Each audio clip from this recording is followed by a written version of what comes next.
Price lord. ಯೇಸು ಕ್ರಿಸ್ತನ ನಾಮದಲ್ಲಿ ನಿಮ್ಮೆಲ್ಲರಿಗೆ ನಾನು ವಂದನೆಗಳನ್ನ ಸಲ್ಲಿಸ್ತಾ ಇದ್ದೇನೆ. ನಮ್ಮ ಜೀವಿತಗಳಲ್ಲಿ ನಾವೇನಾದ್ರೂ ಕೆಲಸ ಮಾಡಬೇಕೆಂಬುದಾದ್ರೆ ಅದರಿಂದ ನಾವು ಲಾಭವನ್ನ ನಿರೀಕ್ಷಿಸ್ತೀವಿ. ಅದು ಸಹಜ. ನಾವು ಕಷ್ಟಪಟ್ಟು ದುಡಿಯಬೇಕಾದ್ರೆ ಲಾಭಗಳನ್ನ ನಿರೀಕ್ಷಿಸುವುದು ಸಹಜ. ಅದೇ ರೀತಿಯಲ್ಲಿ ನಾವು ದೇವರ ಆಜ್ಞೆಗಳನ್ನ ಕೈಕೊಂಡು ನಡೆಯಬೇಕೆಂದ್ರೆ ಅದರಿಂದ ನಮಗಾಗುವಂತ ಲಾಭ ಏನು ಎಂಬುದಾಗಿ ಸತ್ಯವೇದದ ಮೂಲಕ ಇಂದು ತಿಳಿದುಕೊಳ್ಳೋಣ.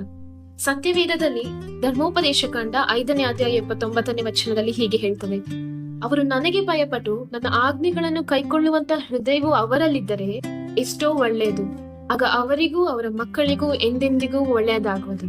ಮೊದಲನೇದಾಗಿ ನಮಗೆ ಒಳ್ಳೆಯದಾಗ್ತದೆ, ನಮ್ಮ ಜೀವಿತದಲ್ಲಿ ಶುಭ ಉಂಟಾಗ್ತದೆ. ದೇವರ ಆಶೀರ್ವಾದಗಳಿಂದ ನಾವು ತುಂಬಿಸಲ್ಪಡ್ತೇವೆ.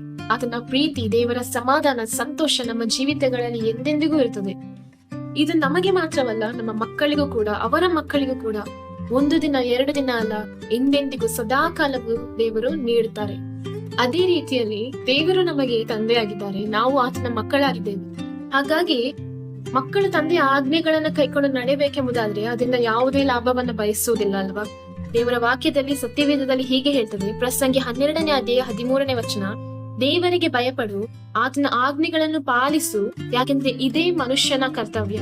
ಹೌದು, ನಾವು ದೇವರ ಆಜ್ಞೆಗಳನ್ನ ಪಾಲಿಸುವುದು ಬರೀ ಲಾಭಕ್ಕಾಗಿ ಮಾತ್ರವಲ್ಲ, ಯಾಕೆಂದ್ರೆ ಅದು ನಮ್ಮ ಕರ್ತವ್ಯ ಕೂಡ ಆಗಿದೆ. ಹಾಗಾಗಿ ನಮಗೆ ದೇವರು ನೀಡಿರುವಂತ ಈ ಕರ್ತವ್ಯವನ್ನ ಸಂತೋಷದಿಂದ ನೆರವೇರಿಸಿಕೊಂಡು ಆತನ ಪ್ರೀತಿ, ಆತನ ಕರುಣೆ, ಆತನ ಆಶೀರ್ವಾದಗಳಿಂದ ನಮ್ಮ ಜೀವಿತಗಳನ್ನ ತುಂಬಿಸಿಕೊಂಡವರಾಗಿ ಮುಂದೆ ಸಾಗೋಣ ಎಂದು ಹೇಳ್ತಾ ಈ ವಾಕ್ಯಗಳನ್ನ ದೇವರು ಆಶೀರ್ವದಿಸಲಿ. ನಿಮ್ಮೆಲ್ಲರನ್ನ ದೇವರು ಆಶೀರ್ವದಿಸಲಿ. ಆಮೇನ್.